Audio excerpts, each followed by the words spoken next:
discuss the AUDUSD, USD CAD, and GBPUSD. First of all, we are looking at the AUDUSD daily time frame. Let me remove the prices. AUDUSD daily time frame. We see that the prices were moving upwards in the recent daily sessions, and they're approaching the upper limit of the range. That actually happened because we had Reserve Bank of Australia less than expected dovish comments, and also on Wednesday we had better than expected GDP data. Following with today's release of a narrower trade deficit. So the data for Australian economy were better than expected overall in the last 3 daily sessions, and that is reflected in the price chart.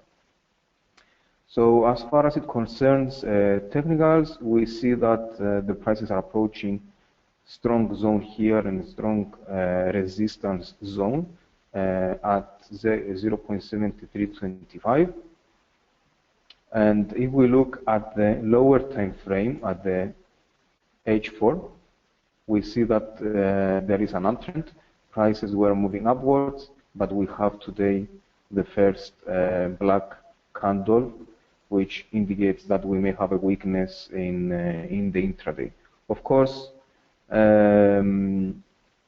everybody, all the market participants are looking at the non-farm payrolls news tomorrow. So this is may set the AUDUSD in a sideways trading, or the market, the traders in sidelines to wait until the release of the news.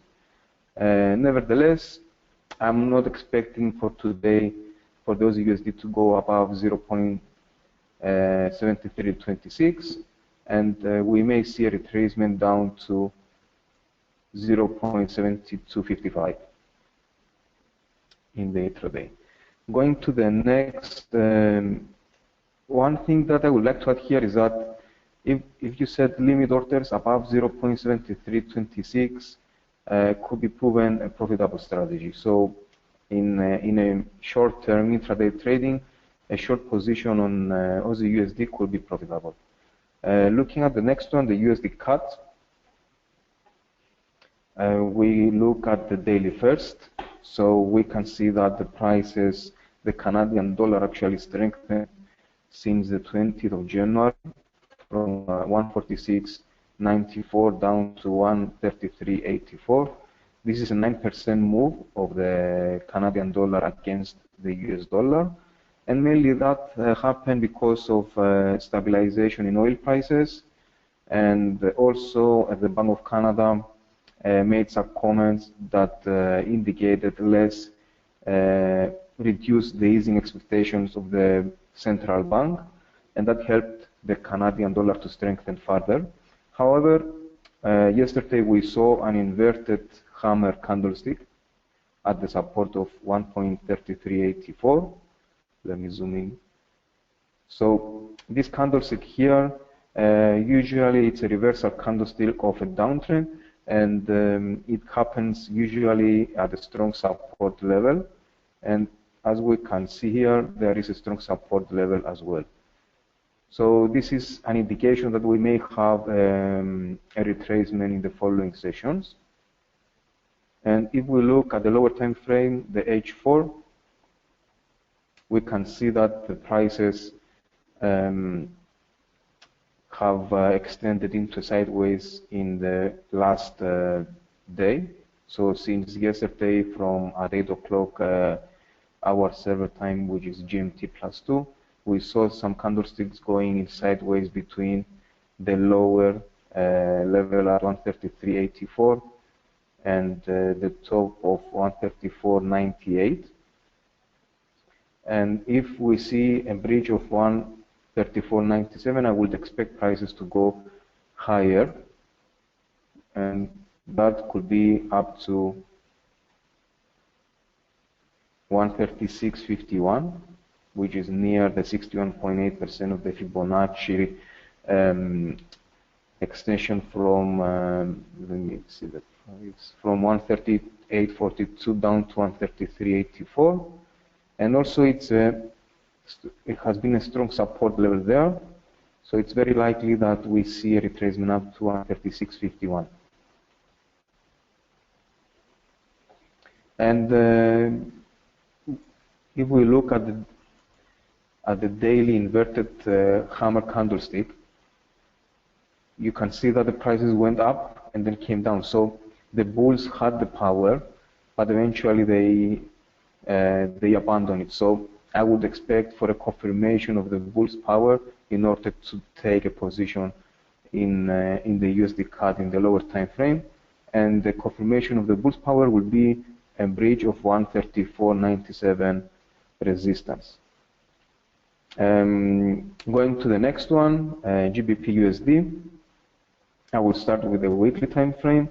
We saw the prices that they went down to 138.29 support the previous week, which is almost a 7-year low. So actually this happened this week because the next week closed at, to be more precise, it closed at 138.67, and on Monday we saw the GBPUSD opening lower and touched the 138.29 and then moved upwards. So if we check the move of this candlestick this week, we can see that has exceeded the 50%. So the 50% is actually yesterday has exceeded the 50% of the previous candlestick body. So it's on the way to create a piercing line candlestick. A piercing line candlestick means that usually it happens at times of starting a retracement or at reversal points, and of course it needs also a strong support level there. So we have a strong support level, we have a piercing line candlestick in process, and we can say for the weekly that we see a beginning of a retracement. If we go to a lower time frame on the GBPUSD daily, we see that prices rose to 140.92. We can see that the weekly candlestick in daily candlesticks here, which were rising, and for this week actually we see this recover because market participants are focusing on other things than the Brexit fears, which I think that Brexit could refresh in the future as well, and will give short opportunities again on the GBPUSD. But for now, the prices more likely are going to retrace, and the next and a strong support level that I see is the 143.52, which is the 61.8% Fibonacci level of the last move down from 146.66 to 138.54. Prices have exceeded the 140, so this is 140 was a psychological level. So since we have exceeded 140, it seems like there is more room for higher levels. Of course, it's an anti-trend strategy, it's of higher risk, but let's discuss how you can set your stop loss and take profit in this case. So when I have been watching the GBPUSD, prices were around here, so the GBPUSD penetrated already, just a moment, 40.92, and now we see that with European market open, we have a black candlestick which goes down and gives a different, a bit of different picture of the market. So we were going to wait and see what is going to happen with this black candle. Of course, we look at news today as well, because at 11:30 in 1 hour approximately from now, we have construction PMI for GBP, and that is increasing the risk of the GBPUSD.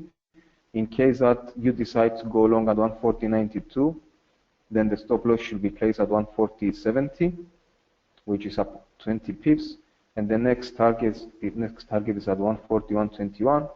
So the potential profits are more than the potential loss, and that is better reward to risk ratio. And in mind, we have also that it's a higher risk strategy, and with that said, we have to set a tight target and tight stop loss. The next thing that I would like to say, it's about the tomorrow news, the non-farm payrolls. Everybody is looking at this, so we may see some sideways trading today in anticipation of the non-farm payrolls. And what the market is expecting for tomorrow, it's an increase of 195K in non-farm payrolls. The previous month has been at 151K. It is possible that we will see a revision of this 151K as well. Earlier this week, the ISM employment showed a 2.6% improvement, and also the yesterday ADP employment showed an improvement to 214K, where it was expected to be at 100. The previous one was at 193K, and the expected was at 185K, so we had an improvement of approximately 30K. In addition to that, the February jobless claims, 2 out of the 3 releases were better than expected. And I'm expecting the latest one for February today in order to see where we stand. And with these 3 indicators in mind, I expect the non-farm payrolls to be around 190K and maybe slightly better than expected. This is what I wanted to say tomorrow. Jakub?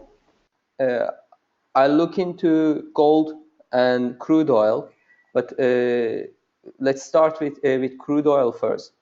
The first thing that catches my attention right now when I look at crude oil is the price action, that we have higher highs and higher lows, which means that the market is moving on the bullish run, and that's an indication that we should be aiming for another round of bullishness and avoid short entries for now for the black gold.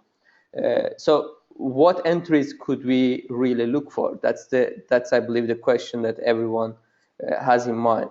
Well, if we exclude this one candle of yesterday, the 6 o'clock server time candle, except that the remaining part of the market for crude oil has a highest high, well, the resistance at 34.92.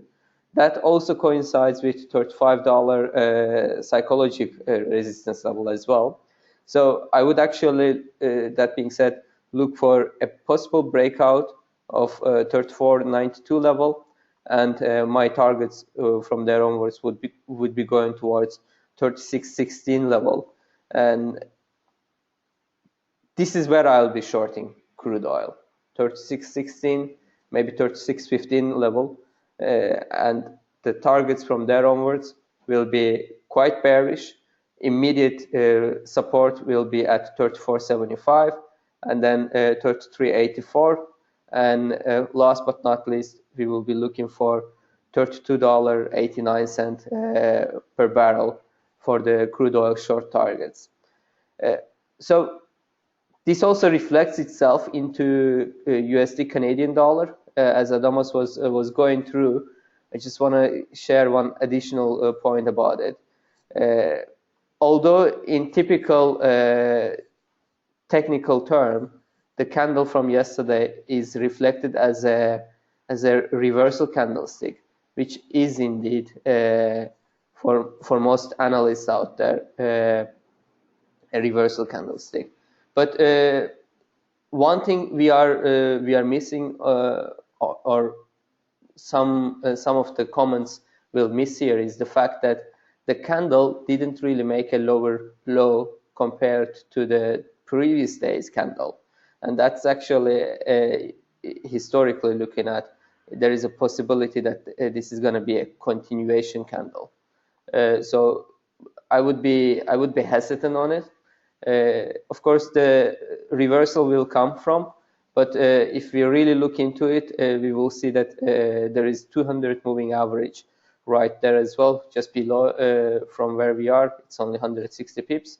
And there might be a possibility that maybe partially because of the NFP figures, maybe partially because of the crude oil prices. I can't really put the fundamentals behind it for now, right now, but we could possibly see the USD Canadian dollar make another low and touch the 1.3280 level before we see another round of bullishness. Now let's go back to gold. Nothing has changed since Friday. I'm still keeping on my view for Friday's analysis that we had last week. Basically, if we look into gold from daily time frame perspective, we can see that the market is moving within a triangle formation, and we need just a breakout on either direction. It's either below or above in order for us to consider continuation of this trend. One thing you need to really look into over here is that it is $1,234 per ounce level, and it's because of the fact that this is a level where we have had historic resistance and support. If you go backwards, you'll see it. So as long as gold is above 1,234 level, we are in favor of bullishness, and we can see that it is indeed above that level. And our resistance stays at 1,248 level for now.